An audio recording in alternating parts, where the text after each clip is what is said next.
let's quickly listen in to the US president on the hostage situation as well. What is it that he said at the UNGA? Let's quickly play that out before I bring in Adit Kothari. We got to get the hostages back. We want all 20 back. We don't want 2 and 4. As you know, I got, along with Steve Witkoff and others that helped us, Marco Rubio, we got most of them back. We were involved in all of them.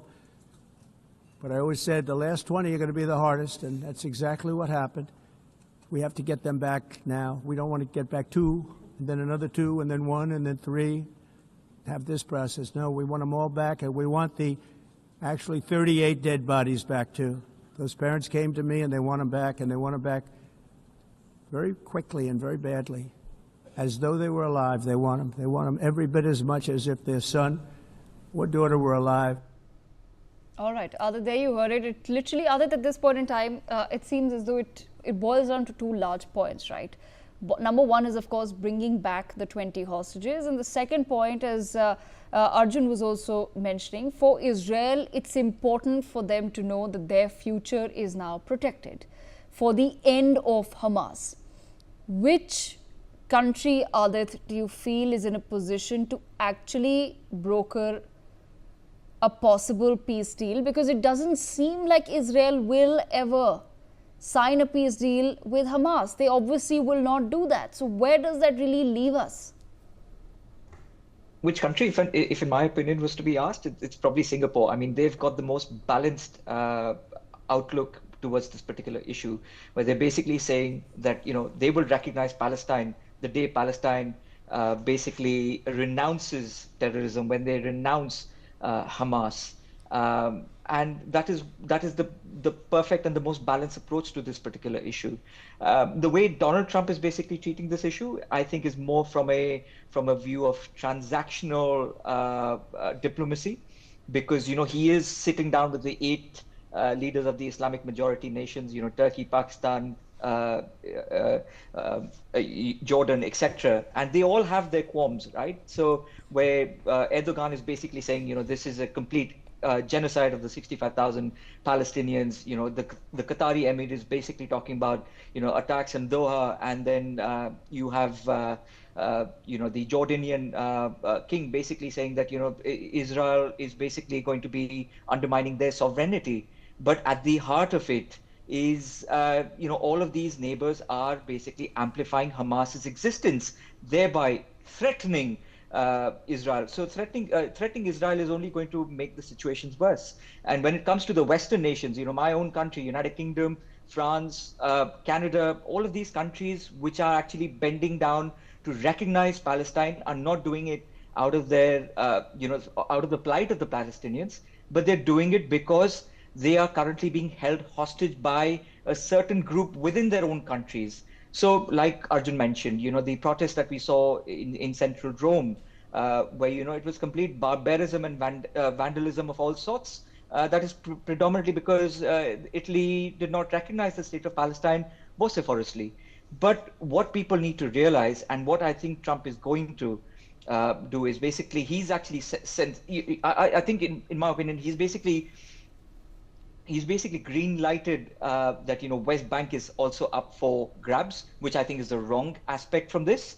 But I think a more balanced approach needs to be taken, where I think global pressure needs to be put on Hamas to be renouncing their, you know, charter from the charter of 1988, you know, their Article 6, 11, 13, 17, which basically call for annihilation of Israel. So more pressure needs to be created there if we truly want you know, Palestine to be salvaged. Devika. Okay, all right. Ms. Verum, your thoughts on the same as well. Where do you think this leaves us, really? Because Israel, of course, does not want anything to do with Hamas.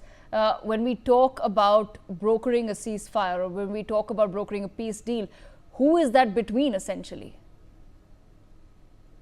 Who's going to broker a ceasefire? Well, they, probably... I don't, you know, your other guest said Singapore was in a good position to do it. I don't know for sure, but I think that the strongest potential broker here would be the United States. And yes, you know, sorry, Donald but my question essentially is, for a peace deal to take place, there are two parties. Between Russia and Ukraine, it's pretty clear that the ceasefire or a peace deal will be between Russia and Ukraine, the government of Russia and the government of Ukraine, which at this point in time is Mr. Putin and Mr. Zelensky.